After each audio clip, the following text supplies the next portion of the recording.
በስመ አብ ወወልድ ወመንፈስ ቅዱስ አሐዱ አምላክ። የብርሃን እናት ጸሐፊ ዲያቆን ሄኖክ ኃይሌ። ምዕራፍ 3 የጻርቃን ቀጠሮ። ፈጥና ወጣች።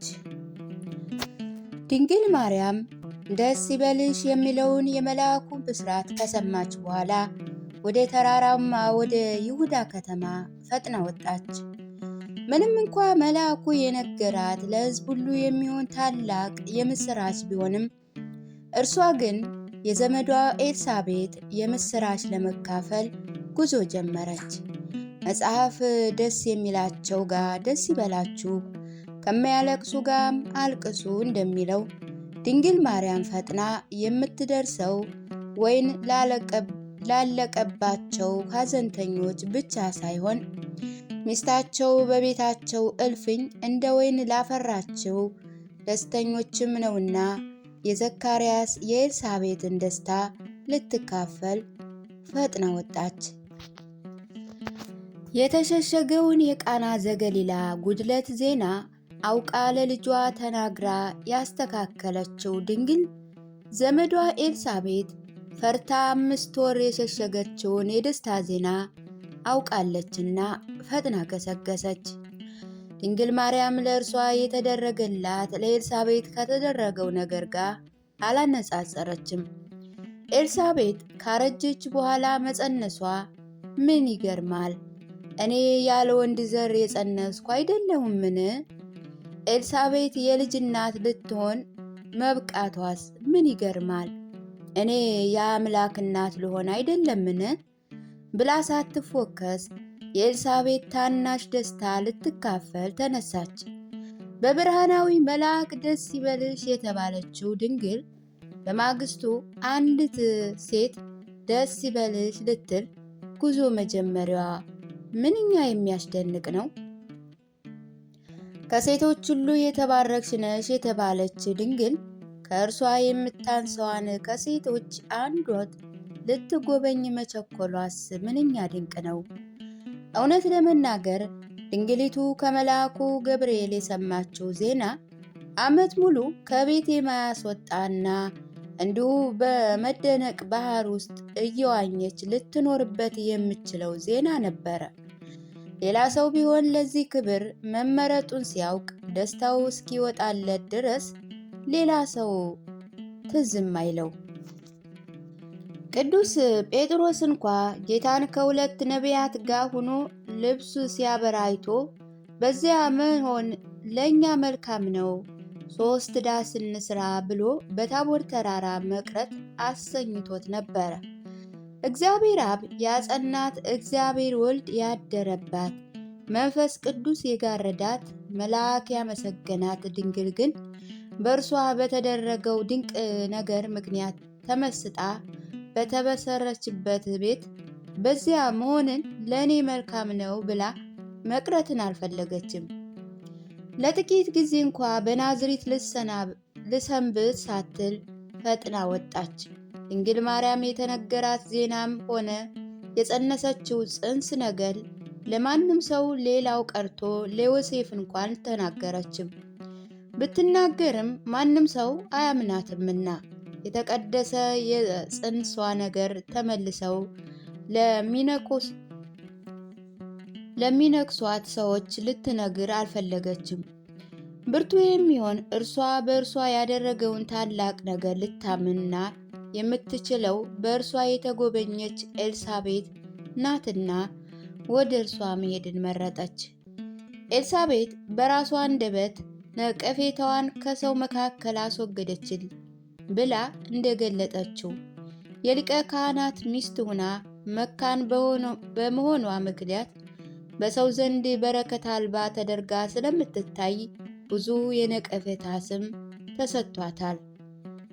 ምንም እንኳ ባሏ ዘካርያስ ሚስቱን በመካንነቷ እንኳ ሰው ሊያማት ይቅርና መልአኩ ቅዱስ ገብርኤል ሲያበስረው እንኳ ሚስቴ መካን ናት ላለማለት ሚስቴ እኮ አርጅታለች ማለትን የመረጠ ሚስቱን ለእግዚአብሔር መልአክ እንኳ የማያማ ጻድቅ ሰው ነበረ። የታገሰ ከሚስቱ ይወልዳል እንዲሉ እግዚአብሔርም በእርጅናቸው ከሴቶች ከተወለዱት ሁሉ በሚበልጥ ልጅ የጎበኛቸው ቢሆንም ኤልሳቤጥ ግን በጸነሰች ጊዜ እንኳ ጸነሰው ብላ ለሰው ለመናገር እንድትፈራ በሚያደርግ የሕሊና ሕመም ውስጥ ነበረች። ቸርነቱ የማያልቀው እግዚአብሔር ግን ሙት የማስነሳት ምሳሌ ሊሆን በሚችል ተአምራዊ መንገድ ኤልሳቤጥ ከእርጅና በኋላ ለመጸነስ ኃይል ሰጣት። እግዚአብሔር ከእሱ ዘንድ የምትደረግ ትንሣኤን በኤልሳቤጥ መጸነስ አደረገ። ከብዙ ዘመን ጀምሮ ጽንስ የተቋረጠበትን ማኅፀን ለመጸነስና ከ9 ወራት በኋላ ለመወለድ አበቃው። ድንግል ማርያም ይህችን የአዲስ ኪዳን ሳራ ዘመዷን ኤልሳቤጥን ጸንሳ ልታያት ቸኩላ ወጣች። በሀገራችን ብሂል አባይን ያላየ ምንጭ ያመሰግናል ይባላል። ድንግሊቱ ግን ከአባይ የሚበልጠው የሆዷ ይዛ የታናሿን ምንጭ እናት ልትሳለም፣ ፀሐይን በሆዷ ይዛ የጨረቃን እናት ልታይ፣ ብርሃንን በማኅፀኗ ይዛ የመብራትን እናት እጅ ልትነሳ ገሰገሰች። ክብሩ ከፍ ሲል ልቡ በትዕቢት የሚናወጥ ሰው በውስጡ እግዚአብሔር የሌለበት ሰው ነው። ድንግሊቱ ግን እግዚአብሔር በመካከሏ ነውና አትናወጥም። ስለዚህ አጃቢ ሳትሻ በታላቅ ትሕትና ዘመዷን ልትጠይቅ በተራሮች መካከል ተጓዘች። ቅዱስ አምብሮስ ማርያም ትሑት ነበረች እንደተመረጠች ስታውቅ ደግሞ የበለጠ ትሑት ሆነች። ኤልሳቤጥን ለመጎብኘት ወደ ተራራው ሀገር ተነሳች ይላል። ድንግሊቱ የሄደችበት መንገድ ምቹ አልነበረም፣ ተራራማ ነበር። ተራራ ማለት ብዙ ተራሮች ያሉበት መሆኑ ልብ በሉ። በዚያ ላይ አይን ከርም ውሃ ገብ የሆነ ረግረጋማ ስፍራ እንደመሆኑ መንገዱ ጭቃ ያለው ለጉዞ የማይመች ነው። ድንግሊቱ ግን አንዲቱንም ኤልሳቤጥን ልታይ የ30 ሰዓት መንገድ ብቻዋን ተጓዘች። የምታየው እንደ ፀሐያማ የምታበራዋ ሙሴ ያያት፣ ዕዝራ የተናገረላት፣ ዳዊት የዘመረላት ቅድስት ሀገር አይደለችምን ብሎ የተናገረላት የእግዚአብሔር ሀገር ድንግል ማርያም ከሩቅ አገር ወደ ኤልሳቤጥ እያበራች ፀሐይን በሆዷ ይዛ ገሰገሰች። አረጋውያን የመረዳት ምሳሌ የሆነችው ማርያም አሮጌቷን ኤልሳቤጥን ልታግዝ ፈጥና ገሰገሰች። እንደ እኩዮቿ በመንገድ የምትቆምና የምትዘገይ አልነበረችም። ደናግል ሆይ በየመንገዱ አለመቆምን ከንጽሕና ድንግል ተማሩ እንዳለ ሊቁ ደናግሊቱ በታላቅ ትጋት ወደ ኤልሳቤጥ ገሰገሰች። በአንቺ ዘንድ ያለው ደስታ ከኤልሳቤጥ ደስታ የሚበልጥ ሲሆን የምስራቹን ሳትነቂ ደስታዋን ልትካፈይ ወደ እርሷ የገሰገሽው እመቤታችን ሆይ አንቺ የደረሰብሽ ሐዘን ከሐዘናችን እጅግ ቢበልጥም፣ አንቺ ያሳለፍሽው ስደት ከስደታችን እጅግ ቢርቅም፣ ዓርብ ዕለት ያለቀሽው ለቅሶ ከለቅሷችን ብዙ እጥፍ ቢሆንም የምናዝነው መከራን የምንታገስ በአቅማችን ነውና ሐዘናችንን ለመካፈል ወደኛ ከመምጣት እንዳትርቂ። እርግጥ ነው እኛ እንደ ኤልሳቤጥ ለአንቺ የሚሰግድ ጽንስ በሆዳችን የለም።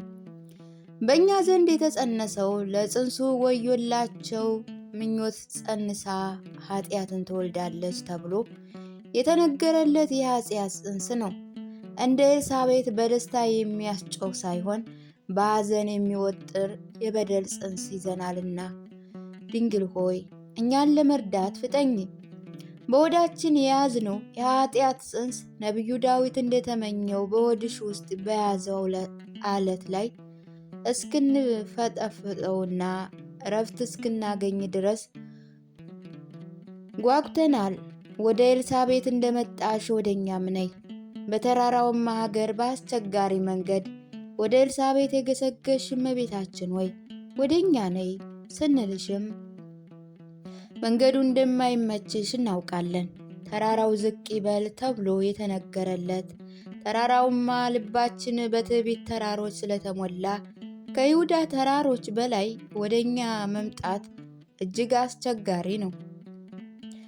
ሉቃስ 3 ቁጥር 3 ድንጋይ ብቻ የሆነ ጭንጫ ልባችን ለመንገደኞች የማይመች እንደሆነ እናውቃለን። የኃጢአት ውሃ ገቢ የሆነ ሕሊናችን አቋርጠሽ ለመምጣት የሚያስቸግር የበደል ጭቃ የሚበዛው መሆኑን እናውቃለን። ሆኖም ወደ ተራሮች ልባችን ወደ ጭቃው ሕይወታችን እንድትመጭ እንሻለን። ከአባቶቻችን ጋር ነኢ ሂቢኢ ነኢ ርግቢኢ ከእናቶቻችን ጋር ነይ ነይ እምዬ ማርያም ማለትና አናቆምም። ልባችን ምንስ አይነት ተራራ ቢሆን ላንቺ ምንሽ ነው? ይህን ተራራ ወደዛ ሂድ የምትይበት የሰናፍጭ ቅንጣት ያህል እምነት ካመንሹ ብፅዕት ዘንድ ይጠፋልና። እንደ ዘሩባቤል ታላቁ ተራራ ሆይ አንተ ምንድነህ? በማርያም ፊት ደልዳላ ሜዳ ትሆናለህ የምትይበት የልዑል ኃይል በሆድሽ አይደለምን? ሕይወታችን ምንም እንኳ ቢጨቅይ አንቺ እንደሆንሽ ከነ ልጅሽ በሚሸት በረት ውስጥ እንኳ ለመምጣት አልተጸየፍሽም። ሕይወታችን እንደ እንስሳ ቢሆንብሽም እንኳ ልጅሽን ከእንስሶች መካከል ለማስተኛት ፍቃድሽ አልነበረምን? ወደኛ መምጣትሽን ተስፋ እያደረግን ቅዱሳን ሆይ ወደ እኔ ነይ፣ ወደ እኛ ነይ ብለው የደረሱልሽ ዜማ እያደረስን መምጣትሽን እንጠብቃለን። ድንግል ማርያም ወደ ተራራው ወደ ይሁዳ ከተማ የተጓዘችው የኤልሳቤጥን መጸነስ ከመልአኩ ስለሰማች የነገሩን እውነት ያለ ወንድ ዘር ትወልጃለች ስትባል ያመነችው ብፅዕት የአሮጊቷ መጸነስ ለማመን ተቸግራ ልታጣራ አልመጣችም። ሆኖም መሄዷ ብዙ መልካም ነገሮችን አስከትሏል። በቅዱስ ገብርኤል እጅ ልሳኑ የተዘጋውን ዘካርያስም ለመጎብኘት የቻለች ቢሆንም ምስክር በሦስት እንደሚጸና በመልአኩ የተነገረላት እናትነት በኤልሳቤጥ በጽንሱ ምስክርነት ሊጸና ችሏል። ቤተ መቅደስ እንደ ማደጓ ለዘካርያስ ኤልሳቤጥ እጅግ ቅርብ ናትና የኤልሳቤጥ የዘመናት ነቀፌታ መወገድ፣ የዘካርያስም ጸሎት መልስ ማግኘት ዜና ሰምታ መቆየት አልወደደችምና ፈጥናዋ ወደመና እንደ አቢናዳብ ሰረገላ በፍጥነት ተጓዘች። እዚህ ላይ አንድ ጥያቄ በአእምሮ የመጣ እመቤታችን ልትወልድ 3 ወር የቀራትን ዘመዷ ኤልሳቤጥን ስትሄድ ምን ይዛላት ሂዳ ይሆን? እንኳን ደስ ያለሽ ለማለት የሚሄድ ሰው ምግብ፣ መጠጥ፣ የልጅ ልብስ ወዘተ ስጦታ በእጁ ሲይዝ እናያለን። ድንግሊቱ ወደ ዘመዷ ስትሄድ ምን ይዛ ይሆን ብዬ ላስብ ጀምሬ በራሴ ያፈርኩ። እውነት ድንግል ማርያም በማዕፀኗ ካለው ስጦታ በላይ ለኤልሳቤጥ ምን ይዛላት ልትሄድ ትችላለች? የሕይወት ምግብና የሕይወት መጠጥ የብርሃን ልብስ ከሆነው ከእርሱ በላይ ምን ስጦታ ልታመጣ ትችላለች? ቅዱስ ያዕቆብ ዘስሩግ የአገልጋዮቹን ቤት ይጎበኝ ዘንድ ንጉሥ ኃይልን በተሞላች ሰረገላ ላይ ተቀምጠ እንዳለ ከዚያ አምላካዊ ጉብኝት በላይ ምን ስጦታ አለ? ወላዲተ አምላክ ድንግል ማርያም ወደ ኤልሳቤጥ ሀገር ባደረገችው ጉዞ እርሷን አርአያዊና ምሳሌያዊ አድርጋ ለምታያት ለማኅደረ መለኮት ቅድስት ቤተ ክርስቲያን ተግባራዊ ትምህርትን ተወች። እንደሚታወቀው ድንግል ማርያም ለክርስቶስ እናት እንደመሆኗ ለቤተ ክርስቲያንም እናት ናት። ለራስ እናት የሆነች ለአካልም እናት ናት።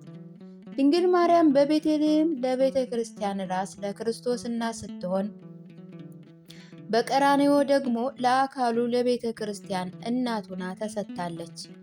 በዚህ ምክንያት ያለ ወንድ ዘር ምእምናን በጥምቀት በመንፈስ ቅዱስ የምትወልድ ቤተ ክርስቲያን ያለ ወንድ ዘር ጌታችን የወለደችውን ድንግልን ምሳሌያዊ አድርጋ ትከታተላለች። ድንግል ማርያም ጌታን በማኅፀኗ ይዛ በከተማዋ ከመቀመጥ ይልቅ ገጠር ድረስ ተጉዛ ኤልሳቤጥን እንደመጎብኘት